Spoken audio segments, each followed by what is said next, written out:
Today, we're going to talk to Mike Brown from Nitro about how to make college affordable, regardless of how much money you have or make.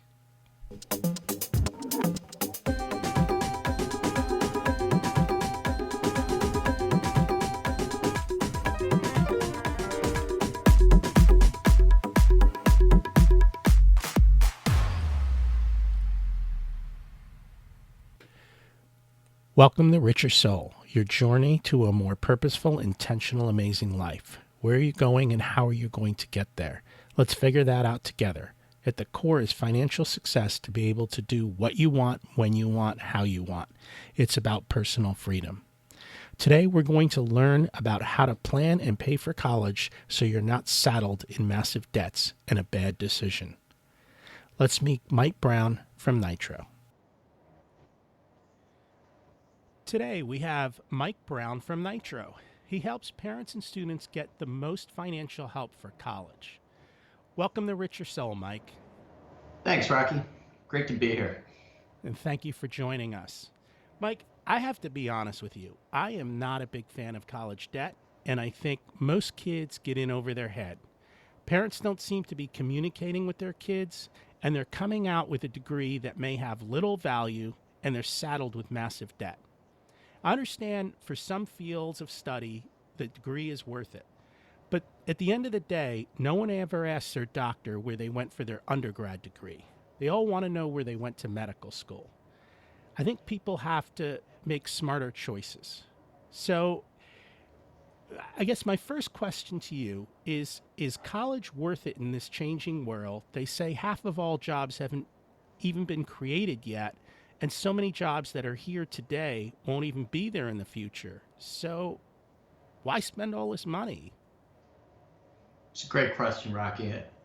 I mean, you touched on it. There's $1.3 trillion worth of student loan debt right now.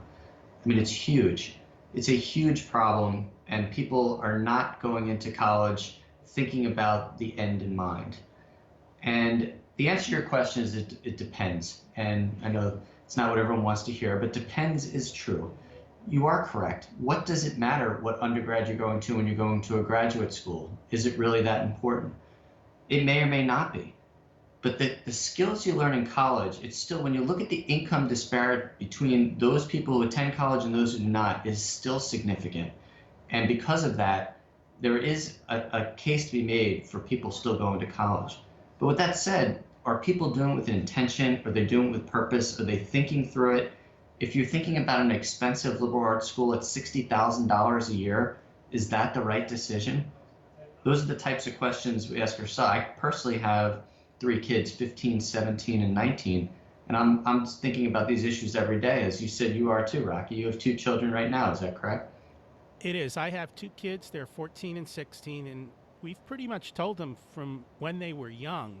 I said, if you're smart enough to go to college, you're smart enough to figure out how to pay for it. So I've told them, I've given them guidance to begin to look for scholarships and begin to make yourself the type of student that a college says, I want this kid, and I'm going to cut a deal to get him. Mm-hmm. And there are so many options. There's so many myths out there that people think, I make too much money, I'll never get any aid. You'd be surprised how many people we were looking at some studies the other day, and 80% of the folks who are attending school are getting some sort of aid. So that's 80%. So that's it is pretty impressive. The real problem is the middle class, the middle and upper class. The upper class and the lower class, they're sort of, upper class has it taken care of, the lower class, they're getting the aid. The middle and the middle upper class is really where the problem is, because there's a lot of people who are not having the conversation like you had. I mean, without the communication, that is where the problem stems from. Because what happens is you get down a path, you don't think about it, you just go on autopilot. Next thing you know, you've applied to 4 $60,000 schools, and the conversation hasn't happened about the scholarships and the grants. When people are applying for school, the first thing you do is you always apply for FAFSA. That is the one thing, the guidance I give to everyone. I don't care how much money you make. Go apply for FAFSA, take the time. It's easier to fill out than your taxes, and you go out and you fill it out, and you will find out from the colleges how much money you will get. You may wind up with grants, especially if you have more than one kid in school. You'll find there's a lot of this prestige pricing. There's schools out there that are charging $60,000 a year, but they're just doing it to make it seem that they're a more expensive school. And in the end, they're really charging people $30,000, but people aren't applying because they think that they won't be able to afford it. The guidance I always give everyone is once you have the conversation, apply to those schools. And I guess how do people then know up front that you look at the sticker price and you say 60,000, I can't afford that, I'm not going to even try. But you're saying they should try, but is there a way for them to find out up front, you know what, that 60,000 really isn't real? The real number is, and you said 30,000 or whatever that real number is. How do people find out about that? It's a good question. There is an answer to that. And before I jump into that, a real example, my daughter applied to Temple University and Muhlenberg College. Temple has a sticker price of about 30,000. Muhlenberg has a sticker price of about 60. After she got accepted into Muhlenberg, they came back with a package that brought it down to $30,000. So the two were equivalent. My daughter is a good student, but she's not a 4.0 student to where she's going to be getting free rides from the schools. It's sort of their policy and how they went through things. But there is a place on every single college and university is required by law to have something called a net price calculator on their site. And sometimes it's very difficult to find it, and you may actually be better finding it by Googling net price calculator and that school. But if you go in there and you put your information in, you're going to have to put some personal information in. And if you put that information in, it'll give you a pretty good estimate of what it'll cost you to attend that school. Do they also take into account grades, or is it mostly financial? That is financial. So that is, when you're thinking about that, that is purely what kind of grants you will get, what kind of loans you'll be able to get, and also if there'll be work study available for you. When it comes to scholarships and things like that, that is on top of it. So this is purely a need-based. But you would be surprised how much money is being given out for folks that are what we would call middle upper class. I just want to be clear, because I think a lot of people, and I've heard the words from parents of kids who are a little bit older than me, they kind of lump the loan in with the scholarships and grants. And yes. They are not the same thing. No, the scholarships and grants are very different than the loan. I think people need to be clear about what they're getting and what needs to be paid back versus what's theirs. That is a great point. When you get it's called your financial aid award letter, it can be very confusing. And one of the things that sort of break that into exactly what you're talking about, there's needs-based aid, and then I'll call it filling the gap. So on the needs-based aid, there'll be grants and work study. They will also have federal loans on that document. Federal loans need to be paid back. There is upside on some federal loans in that there's subsidized and unsubsidized federal loans. The ones that are subsidized means that, and a lot of times it's called the Stafford loan. It means that you do not have to make any payments until the child graduates, and there is no interest accrued until the child graduates. So my guidance to everyone, regardless, and if you don't take the Stafford loan your freshman year, you can't get it the years following. So my guidance to everyone is, regardless if you feel like you can make the payments or not make the payments, take the Stafford loan. And the way it plays out is, okay, so a lot of times you think you have it figured out for the first child, and then the second child or the third child comes through and there's a change in your financial situation, and maybe things aren't as favorable anymore. But you didn't take the Stafford loan the first year. Now you can't take it. And you can still get loans, but the interest may accrue right away. It may not be as favorable, and they may have to start paying it before they graduate. So the Stafford loan, and it's usually about $3,500 the first year, and then it escalates to $4,500, $5,500 for the following years. And you can take the full amount. And my recommendation, it's free money. It is a loan, but it's free money as long as you're smart enough to pay it as soon as you graduate if you have that money. Well, and it has to be paid back. So they're giving it to you for a short time without you having to pay for the short Correct. time that you have it. Quick question. So if someone makes $150,000, are they going to qualify for that, or are they outside the realm of that? Every situation is different. They're going to look at assets and things like that, but you can qualify with $150,000. And if you have more than one kid in college, you could absolutely qualify with $150,000. All right. So filling out the form will help you see at least the different options that are out there. I guess let's take a step back. You said that you have to have conversations with the kids up front. How do you handle conversations about college without the parent feeling guilty for saying, no, I'm not going to pay $50,000 for you to go somewhere? Right. And that is such a hard question. I mean, in my social circle right now, I see people handling it in a variety of different ways. I see people with their head in the sand and they're going to pay in the end with their retirement. They're trading off college, paying for their kids' college with retirement, which in my mind, everyone has their own way of attacking things, but you're creating a lot more pain for yourself than you have to. The conversation has to start early.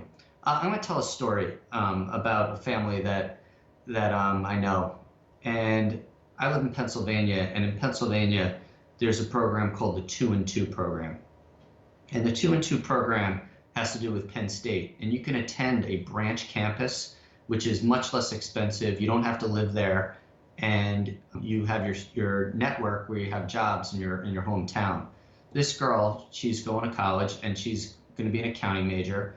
And when I was talking to her, she told me, yeah, I'm going to do Penn State at a branch campus, but I'm going to graduate with a Penn State main campus degree, because the 2-and-2 program guarantees that you can go to the main campus if you maintain a certain grade point average. So she has clearly had the conversation with her parents, and she's not treating it as, oh, poor me, I can't go to college and go party with my friends. She's treating it as, I am going to graduate with a Penn State degree in accounting and have a great future without taking on any debt. The only way that happens is the parents having that conversation with the children early. And so I sort of have a 3-step plan with that. If you're going to do this, the first thing you need to do before you even think about having a conversation with your children is to establish a number. And you got to take it, you've got to really sit back, and it's financial planning at the classic version. How many kids do you have? How much are you willing to pay? How much are you willing to take loans for? So maybe you're willing to help your child with $30,000, but you can only, in your 529 or in your savings, you only have $20,000, but you're willing to take out $10,000 a year for your child. Whatever that is, you and your spouse, you need to have that conversation and establish a number and feel like that is a number you can stick with. Once you establish that number, then it's time to have the conversation. And this conversation has to happen, has to is a strong word, I would recommend it, before you even start looking at colleges, before you go on that first visit. If you start going down a path and the child starts getting attached to a school that doesn't fit within your number, well, one of two things are going to happen. You're either going to make a very bad decision and wound up hurting your retirement or putting the loans on the child, or you're going to create a lot of conflict between you and your child. And when I say create conflict, because you didn't have the conversation, now they're thinking about this expensive school and they can't afford it. They can't move forward. So either way is bad. So that's step 2, having the conversation. Once you have the conversation, then you got to work all the angles. And I think you were talking about it. What do we have to do, and treat it as a we, or the kid, what does the child have to do to be able to put themselves in a situation where they can get scholarships, where they can either save money, where they can look at the different angles. And it doesn't end there. I'm sure we'll get into it as we're talking a little further, but you can actually negotiate with the financial aid departments. They don't like the word negotiate, but you can go down that path if you're a student that is highly desirable. You can compare and get your options between the different two. Were you aware of that from your side? I was aware that you could negotiate, And actually, on my first college interview, we just went to visit a college kind of early, and I sat down with one of the people from the college, and it was funny how they started asking me certain questions. And I realized at that point that I was being interviewed to see how much money I'd be willing to pay for my kids' college. Ah, And I I already knew the answer to that, so it was pretty easy. And we were like, my wife and I went to college and we pretty much paid for most of it by ourselves. And quite frankly, I'm not sure about the value of college, and my kid doesn't even know what they want to do. So I'm out. I'm not paying anything. If they're smart enough to do this, they can go figure it out themselves. And so that took me off the hook from the college standpoint. That put me in this strong negotiating position. I'm ready to mm-hmm. walk out the door. Right. And and I think parents need to understand up front there are ways to go to college without spending any money. There's a whole industry built around doing CLEP tests and AP tests and finding your way through. If you just need a piece of paper and that's all that's important to you, there's a way to get a college degree without spending anything. One of the things, though, that we've talked about is picking a lower college because you're more valuable to them. So if let's say you're a straight A student and you've got 1400s on your SATs, instead of going to a school that's looking for a straight A student with 1400s, if you go to a school that's looking for a B plus student with 1200s, you're a prize to them. They like you. They want somebody like you to boost their college. I think they're much more willing to negotiate with you. Have you found that? What's your thoughts? Absolutely. And, when you have, I wanted to take a step back to one thing you had said earlier, and then I'll go to that. When you were saying, you made a comment that if you're looking to get a degree, you can get it. There are so many other options. We run a scholarship program, and we ask people what are some creative things they've done to pay for school. There are many people out there who are there are dual programs in lots of states where while they're in high school, they can get college credits at the community college. They can double up. Some people are doing 3, 6, 9 credits. There are some people who've gotten a year of credits under their belt before they even graduate high school. The price is less expensive, and you can imagine how much better prepared those folks are to tackle the college experience. So I wanted to support you on that comment that you were saying. On the negotiating side, again, I would stay away from, they're very open to it, and every site has appeal process. You can find them on their site once you've got, so you've applied to 6 schools, you have them all sitting in front of you, and if you are on the high end of what the requirements are, you are very desirable. And if you explain that, I'm thinking about this school, but I'm also thinking about this other school, and this is the package that they provided me, I'm just trying to get all my information in one place before I make a decision. Don't go so aggressive with that you're negotiating. They don't traditionally like that word, but once there's this thought process that the universities don't want to hear from you. They didn't want to hear from you when you were applying. I mean, they definitely don't want to hear from you when your application's in. But once you've been approved, that door is open. And those types of conversations about, I've got this package sitting over here, and I like you guys a lot. Where do you fit? Are there other opportunities? When you position it like this, almost every time there will be at least some level of information that comes your way that will better your situation. So I use the word negotiate, and clearly that's not the word that's used when you're sitting there in front of them. Correct. There is a skill to negotiation and a way to do it. And thank you for sharing some tips on exactly how to do that, how to have the conversations. I think a lot of people don't like to negotiate. And so it's basically what you're saying is just sit down and have an honest conversation with them and say, hey, my kid applied to 4 different schools. Clearly, finances are a big concern for us. Here are the packages these schools have given us. You know the reputations of these schools. Help me understand why I should have to spend so much more here, or is there anything you can do to help close the gap? And so you're having more of a conversation with them versus going down and buying a used car at an auto dealer. Exactly. And one of the, I looked at one of the mantras on your site, everything is negotiable, and this absolutely fits that category.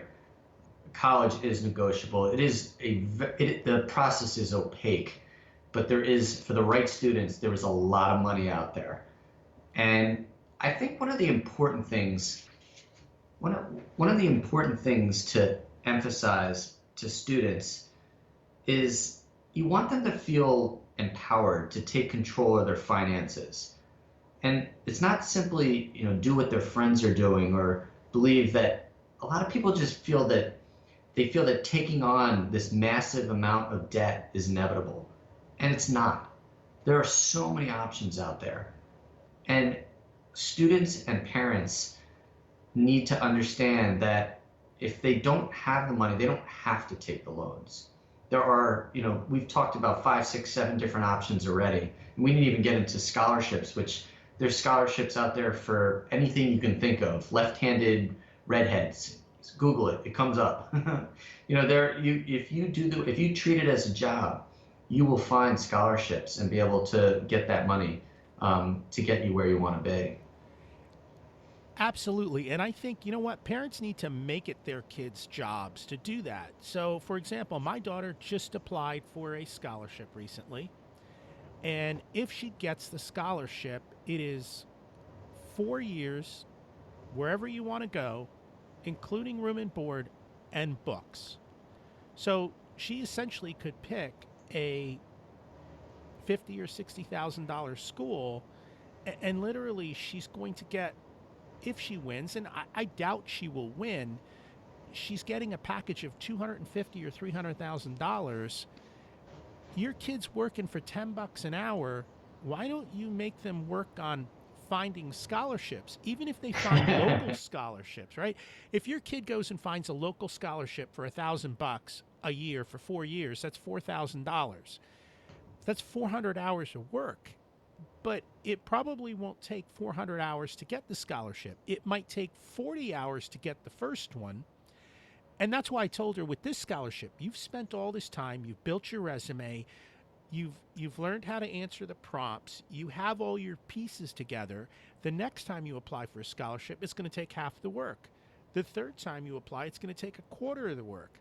So if your kid's job in sophomore year is to go out, start identifying scholarships, start building all of the pieces and the building blocks you need to apply for those scholarships, if they go out and they find 5 $1,000 scholarships, that's $20,000 towards college. Most kids in high school aren't going to make 20 grand. And so this is a great way for them to actually put skin in the game themselves, do something valuable. I don't have time to go do this. I'm like, they need to do it. So that is a great suggestion. And I think more parents need to force their kids to do that. So, I mean, Rocky, you're clearly a model for how parents should be having conversations with their children. Do you find the same attitude with your friends who have kids the same age? No. As a matter of fact, I see the opposite. I see people say things like, well, this is where my kid wanted to go to college, and they offered me this package, and, I just signed it, including the loans, because that's just what you do. I'm like, no, that's not what you do. You don't have to sign those loans. You don't have to just accept this. You're playing life of the lottery and letting someone else pick you.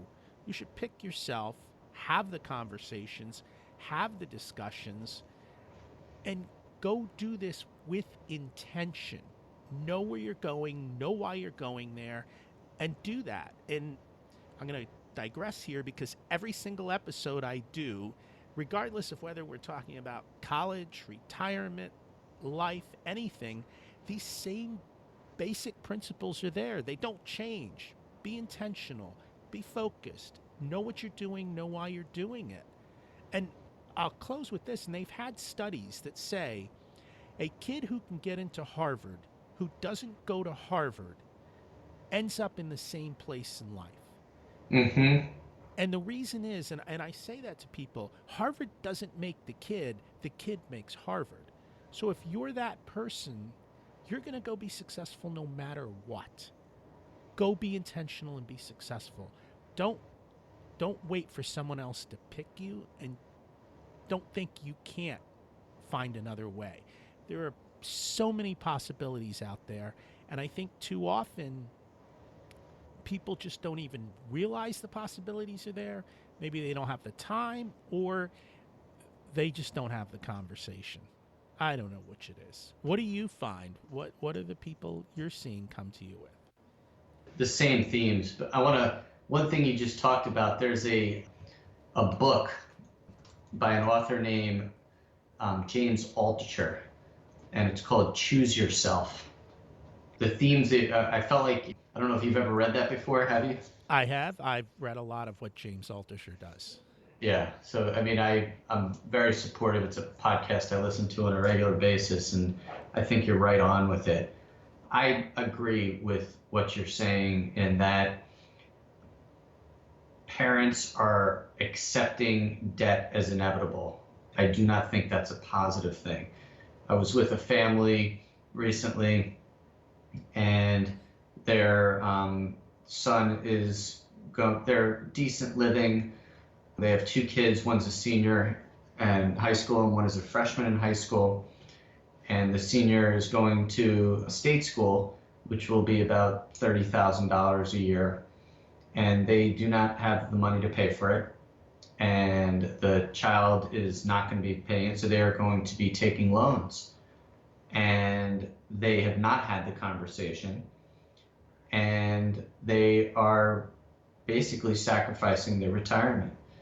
And they are just rolling the dice and hoping that they're going to figure it out when they get there. You know, they're trying to build the wings of the airplane after they've taken off. I mean, it is not a situation that is positive or good. And it could have easily, if they'd started to have the conversation, I will bet you that they have the conversation with their freshmen, because they now realize what they put themselves into. It gets back to just having the knowledge. Find out what the school costs. Go Google net price calculator and that college and find out what it'll truly cost for you. Then figure out if that number fits in your world. If it doesn't, there's plenty of other options. Back when I went to school, people going to community college was thought of as this, you're a failure, it's a horrible thing. We're finding more and more people going to community college, and it does not have the stigma that it used to. And I think your point earlier, you said they do not even know what their major is or what they want to do. So why are they spending 2 years at an expensive school trying to figure that out when they may even be going to graduate school? Stay home, go to community college, work, figure out what you want to do, and set yourself up for a better future with less debt. I mean, I'm sure in some of your other podcasts you talk about it all the time, what that extra debt does to you and how it impacts you. If you don't have to have that, why do it? Why put that stress on yourself at such a young age? And we're asking these teenagers to make decisions on the rest of their life that they don't even know. They don't have the context to understand what $100,000 worth of debt means when they graduate. So at one level, I would propose that not even allowing the students to take some level of debt. I mean, there might be some which is healthy, something that would be similar to when they graduate a car payment or something like that.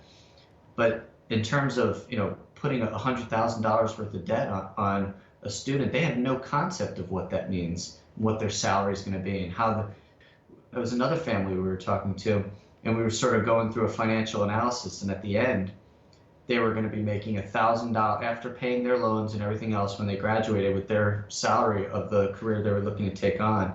They were going to make $1,000 a month net take home. And we said, is this good or is this bad? And the kid looked at us and said, well, $1,000, that's great. Now we started then asking some questions. Are you planning on moving out of the house? And he's like, yeah, $1,000. Like, well, what do you think rent will cost you? No concept, no idea of what all that meant. I mean, by the time we were done, I mean, he was not as happy. But it was, at least we had that conversation, and it allowed him to think through. If you have that conversation as a sophomore in high school, at least then the child has an opportunity to think through a little bit more of loans, a little bit more of debt, a little bit more of what all that means. Absolutely. I know with us, we started financial conversations with our kids when they were 4 and 5 years old. And that's where you begin to teach the value of money so that they understand it to begin with, and you're not having this conversation later on. For that one family that's going into that massive debt for their kid, I would almost tell them, say, I know it's kind of late, but at least you can start planting the seeds now that when your kid gets out of college, he's going to have to support you in your retirement because you don't have one. Yeah. So, but go ahead and lay the seeds. Actually, I just read the other day and I was shocked. I guess there are a lot of grandparents who are signing these loan agreements for their kids or co-signing them, and they're getting their Social Security garnished because 1 out of 2 kids don't even graduate college. They've got all these loans and they've got no income or not enough income. And whoever co-signed their loan is on the hook, and it's horrible. Oh yeah. There's not a lot of thought about the future. I think there was another thing I was floating through your site, about people not teaching the fundamentals of personal money management, and that is what is going on here. There is a lack of education with not just the kids but the parents heading into this. I talked to high school guidance counselors, and they can't believe what the parents are coming to them as. They wait till they're seniors and they have these situations. They're like, I can't afford this. I'm gonna have to take all these loans, and they don't know what to tell them. They're hoping that the high school guidance counselor has some magic bullet that will, grant them a $20,000 magical grant. I mean, it just doesn't play out that way. That's not how it's done. You have to do it from the beginning. While on the subject of the term grant, when I was talking earlier about people filling out their FAFSA, there's something called Pell Grants, and everyone is eligible up to $5,815 of Pell Grants. But the only way you can get that is if you fill out the FAFSA form. And again, people think I make too much money. Now, it's not a zero-sum game. It's not you either get $5,815 or nothing. You may get $2,000 a year, and then when your second kid goes to college, you'll wind up getting $4,000 per student. So it is one of those things that if you do not ask, you will not get. I was taught that at a young age.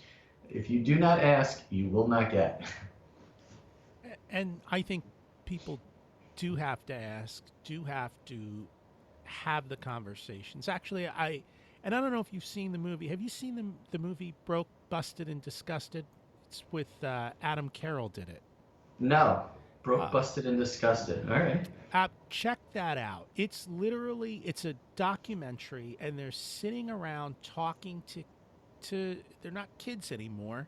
These are people in their late 20s, saddled with $100,000 plus in debt, with no decent job opportunities because I'm going to be a little blunt here. They picked a useless degree, or a degree that they can't convert into a good income or get a job from.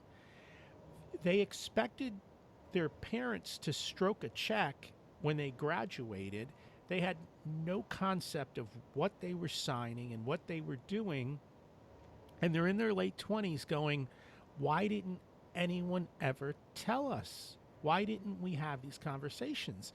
And it's a shame. I mean, at the beginning of the day, the guidance counselor and the high schools should teach personal finance, but more than that, they should be teaching an entire class of how to pick a college and how to pay for college and what does this all mean? I mean, what's the purpose of going to all this school if you don't even have the conversation about school and what it means and how you pick a major and how you pick a school? That's one of the biggest things my daughter is seeing, is that there are a lot of kids who will go away to a college and within the first semester or first year, they leave because it was the wrong fit. They picked the college because it had a great dining hall. They didn't realize the culture of the college. They didn't realize the way the college did things. It's amazing that they're picking these. Literally, if it's 50,000 a year, let's just say it's 30,000 a year. That's still $120,000 decision you're making, and you're not even taking the time to understand where you're going, other than, hey, they got great dorms and good food. This is going to be a fun party school. Right. You can throw a much better party with 120 grand and at least enjoy it. Right. Is anyone out there have resources to help parents have conversations with kids about how to pick a major, how to decide if this school is a good fit with your values and makes sense? Because if it's not a good fit with the kid, I don't care if it's free, it's not going to work out. You're going to end up leaving, or you're going to struggle so much through it, you're going to hate yourself at the end. Mm-hmm. On the culture wise, I don't think there's anything you can do besides going to visit the school. You will never do an overnight and be able to experience the school. You can read about it, you can do it, but until you're there and you see what's going on and you feel it, oh, it's an urban environment, oh, it's a rural environment, oh, look at the cars on this campus. This seems to be a more leaning towards people who have a lot more money than me. Maybe I'm not going to feel as comfortable. Anyone who makes a decision on going to a school without doing that type of due diligence is doing themselves a disservice. On the major side, we're about a month away, and I'll follow back up with you, Rocky. I'll share it to you, from creating a tool called the NitroScore. And what you do is you put your major and your school into it, and then the type of support you have for payment. So do you have any 529 money from your parents? Do you have any scholarships? Do you have any grants? And it shoots out a score which is based on your debt to income and recommending whether or not you should go to that school with that major. And it's based off averages. So the major, it's the average salary of someone who takes that major, and it can be so dramatically different from early education to computer science. And it will come back with a score that says you should or should not do this, or it's not recommended, because when you have a debt to income ratio of 45% when you graduate college, that's going to be very hard to support. The recommended number is under 15%. So to have 15%, if you look at all your loans, if you wanted to do it yourself, look at all the loans that you may have and the debt you may have and compare that to your take-home income, and it's 15%.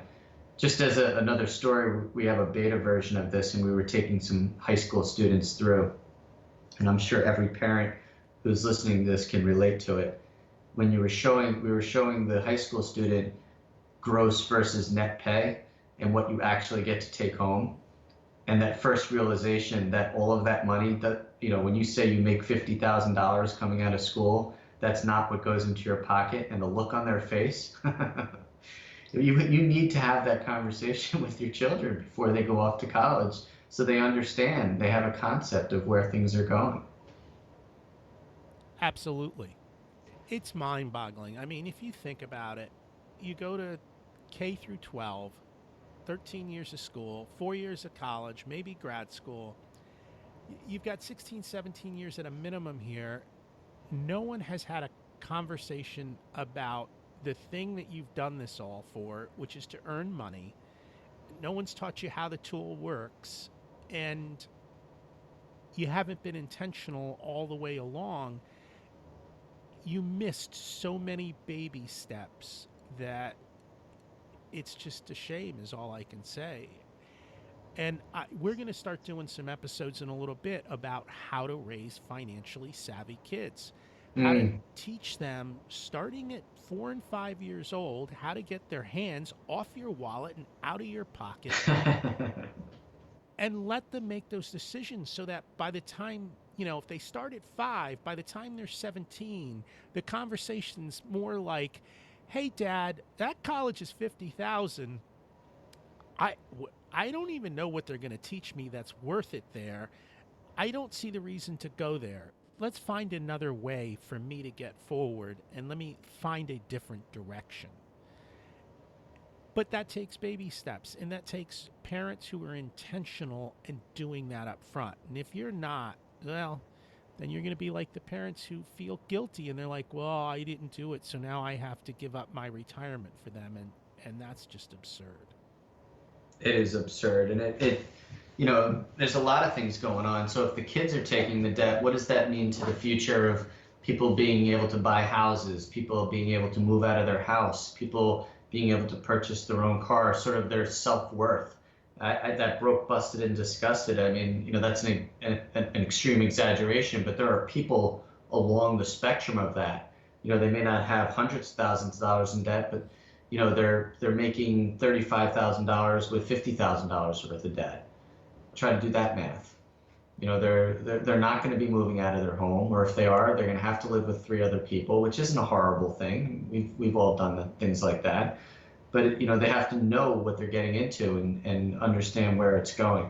I think some of the things, the doing things with intention, doing things with purpose fits with the first thing that every parent has to do is establish a number. And if you do not establish a number, you're going to be in that situation that you talked about, where you're going to feel guilty and just roll with whatever comes your way and not driving the process. You're going to be reactive versus proactive. Every parent, if there's folks on here who have kids and they're not thinking about how they're establishing their number, they're putting themselves in a very bad situation. Along those lines, I'm going to throw out a couple things that I don't know that people think about, but it's my understanding that you cannot bankrupt student loans. Is that correct? That is correct. So if you sign, you're on the hook even if you go bankrupt. Correct. There's no way out. The other thing that I'm going to suggest is for people who've made bad decisions is to think about getting life insurance on their kids. Only because if you've co-signed a loan for your kid and God forbid something happens, you no longer have a kid and now you're stuck paying a massive debt because you signed the deal. And getting life insurance for kids is so cheap because they're so young that the cost of it is next to nothing. So it's just another thing that you have to think about to protect your risks. Are there any other things that we should talk about? I guess one of the things, though, and we've talked a little bit about this, but for higher income families, where are some places they can look to? I guess there's outside scholarships. We talked about that. We talked about them negotiating with the colleges. So we've done that for the higher income families. I don't think they should. I find that a lot. These higher income families think they have to underwrite the entire bill, and they don't. There are ways to get out of it. There are. And there's so many local scholarships. Do they play a sport in the town, or are you part of your religious affiliation? I mean, there's things that you wouldn't even imagine. Once you start investing the time looking at it, there are sites that their whole purpose is to basically aggregate all the scholarships that are out there. And these sites, all they require is maybe an email address so they can do marketing to you. There are an unbelievable amount of resources. If you're willing to put the time and effort in, there's so many sites out there about people you'll find sites of people who've paid for their entire college through scholarships. There are opportunities for everyone, but you're going to have to invest the time. And if you have a number and you want to go to a school, and it goes for the child also. You put it back on the child. The child wants to go to X school, and you're saying, well, we've already established a number. It's just pick the number. We say we're going to pay $15,000 a year. They want to go to Penn State. It's 30. they've got to figure out a way to take that $60,000. And I would recommend not allowing them to take $60,000 worth of debt, that they've got to figure it out another way through scholarships or potentially through working of some sort. Oh, we've been crystal clear with our kids. You have to figure out how to pay for college, and you are not allowed to take debt. We don't, Mm-hmm. zero debt. You figure out how to do this or don't go. It's just not worth it. Mm-hmm. Well, you are the minority there. The people I'm talking to, that is not the conversation. And a lot of it is because they haven't established a number, they haven't had the conversation with the kid, they haven't worked the angles, and then I think you hit it right on the head. They feel guilt. They feel guilt. And they just feel the debt is inevitable, which is never the right answer. No, and I think, again, this is also teaching kids to be intentional and purposeful. Don't feel like and I see that the parents are doing all the work. I'm like, it's not your job as a parent to do this. The kids have the summer off. At the end of sophomore year, you're going to spend your summer, and I want you to come back to me each week and show me 10 scholarships that are available. Show me different plans that you've found to reduce the cost of college. Go spend your summer doing something. Go have conversations. Go learn something somewhere to figure out how you're going to pay for this massive bill. And along that, they learn financial education, and they learn to overcome large obstacles. So there's so much more that they're learning beyond just how to get the scholarship. They're learning conversation skills. They're learning research skills. They're learning that just because everyone else lives in this box doesn't mean I have to live in this box. I can find another path, another way to do this. So I encourage parents to put this onto their kids, not specifically for them to do it themselves, and put another thing on their list of things that they have to take care of. Yeah, I mean, that makes sense. I mean, everyone's going to have their own approach. There's no one right way, but you have to establish what it is and stick with it and then manage it. It should be something that fits within your budget and thinking about it from a long-term perspective, not just, I got to get through this 1 year. You have 1, 2, 3 kids, it may be 6, 7, 8 years you have to get through. Absolutely. Are there any other areas that we should talk about with regards to choosing and paying for a college? I think we hit it. I mean, I think that people just need to know that there is not this one traditional path that my child needs to go to an expensive liberal arts $60,000 a year school. There's state schools. If that's not, then there's community colleges. If not, we talked about how you can start getting credit in high school. There are so many paths. There's no one for everyone. There's one that fits for each individual. And that's one of the things that I talk about with people, and through my coaching, I don't tell people what to do. I don't have a life path for you or a guide. This is how you do it, because what works for me may not work for you. You've got to sit down, look at your situation, your life, and be intentional in the choices that you're making. And once again, here we're talking about a totally different subject, and the same things just keep coming through. So if people want to find Mike and they want to find Nitro, how do they go about doing that? So our site, nitrocollege.com, we have lots of articles, information. If you want to know how to fill out the FAFSA form, we have a step-by-step form there. We run a $5,000 scholarship quarterly, and you can apply every quarter. So if you go to nitrocollege/5000, you can get there. And the site, as you float through it, a lot of the things we're talking about here, whether it be community college, whether it be grants, whether it be scholarships, federal loans, private loans, all that information is on there to help people. So I wish people all the best in trying to figure that out. It is a difficult path, but once you establish your number, have that conversation, then you just work the angles and it will work out for you. Now, are you allowed to win that scholarship more than once? You are? Can you do it while you're in college as well, or is it for high school? You can. It's for high school seniors and those in college. High school seniors and those in college. So if you have a high school senior or a kid in college, here's a chance at $5,000 times 4. I doubt you'll win all 4 times. Maybe you'll win once. Maybe you. It's a perfect way to start the conversation. Check out the website, have your kid put the information in so that they take ownership of the process, they get involved, and make them get out and do something. Any closing comments for us, Mike? No, Rocky, it sounds like I really like the path, how you're giving people guidance, how you're helping people. I think your listeners are getting a lot out of your podcast. It's great. Thank you. I appreciate that feedback, and I am glad that you were able to join us today. And we're showing people some options for college, which is one of the biggest expenses that their kids will encounter. So thank you, and thank you for being on With Your Soul. You got it.